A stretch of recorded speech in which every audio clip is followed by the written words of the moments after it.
C'était la première semaine de décembre et le vent violent avait commencé à balayer les rues de Lagos.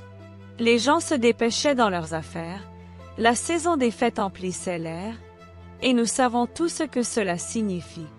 Des klaxons bruyants et des marchés bondés, imprégnant l'atmosphère d'un sentiment d'urgence. La saison de Noël était là.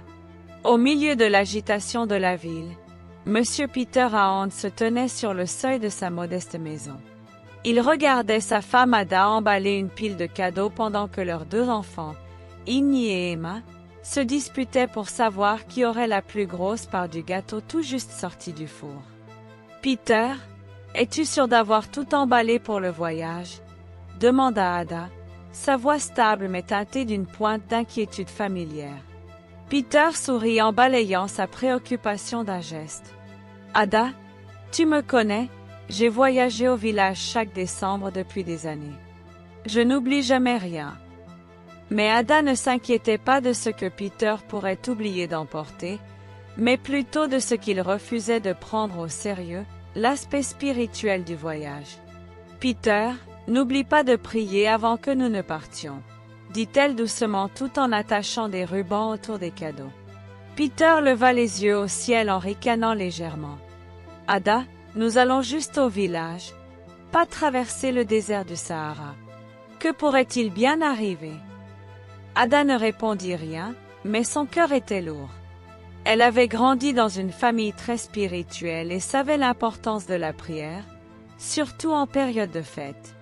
Le village était un lieu de joie et de nostalgie, mais aussi un endroit où des forces invisibles attendaient leur heure pour frapper. Elle avait entendu assez d'histoires pour savoir que décembre n'apportait pas seulement des célébrations, mais aussi des dangers.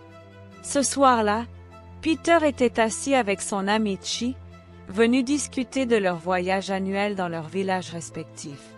Chi était plus âgé, un homme de sagesse tranquille et de foi inébranlable. Il s'adossa à sa chaise, son visage éclairé par la lumière tamisée d'une ampoule unique. « Peter, tu vas encore au village cette année ?» demanda Chi en sirotant son thé. « Bien sûr, c'est une tradition que je ne peux pas manquer.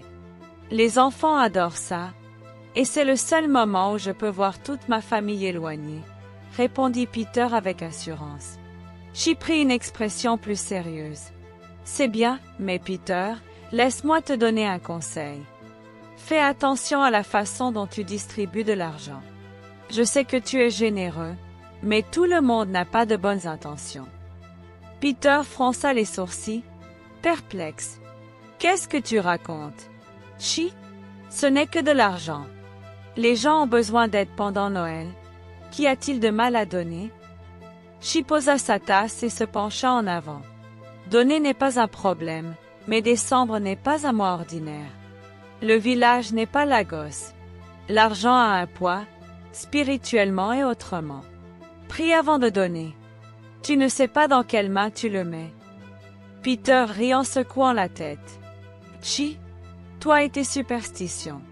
Je donne de l'argent au village chaque année et il ne m'est jamais rien arrivé. » Chi esquissa un faible sourire, ses yeux assombris par un souvenir inavoué. « C'est ce que tout le monde dit, jusqu'à accent grave ce que. Juste, sois prudent, mon ami. La prière ne coûte rien, mais elle peut tout sauver. » Le lendemain, Peter se rendit au parc pour retirer de l'argent pour le voyage. La file d'attente était longue et l'air était épais d'impatience. En sortant, une femme frêle s'approcha de lui. Elle était habillée de vêtements délavés, son visage marqué par l'âge et les difficultés. « S'il vous plaît, monsieur, pouvez-vous m'aider avec un peu d'argent? Je n'ai pas mangé de toute la journée, » dit-elle, la voix tremblante. Peter tendit la main instinctivement vers son portefeuille, mais quelque chose chez cette femme le fit hésiter. Ses yeux étaient trop perçants, trop concentrés, comme si elle l'étudiait. « Tenez, maman, » dit-il enfin en lui tendant quelques billets. La femme prit l'argent, mais ne partit pas. Au lieu de cela, elle le regarda intensément. « Ah mon fils, tu as un bon cœur, mais ce décembre, prie avant de donner. Toutes les mains qui prennent de toi ne te béniront pas en retour. Certaines prennent bien plus que tu ne le crois. Peter se figea. Ces paroles résonnaient avec l'avertissement de Chi la veille. C'était presque le même conseil. Il ouvrit la bouche pour parler, mais avant qu'il ne puisse dire quoi que ce soit, la femme se tourna et disparut dans la foule.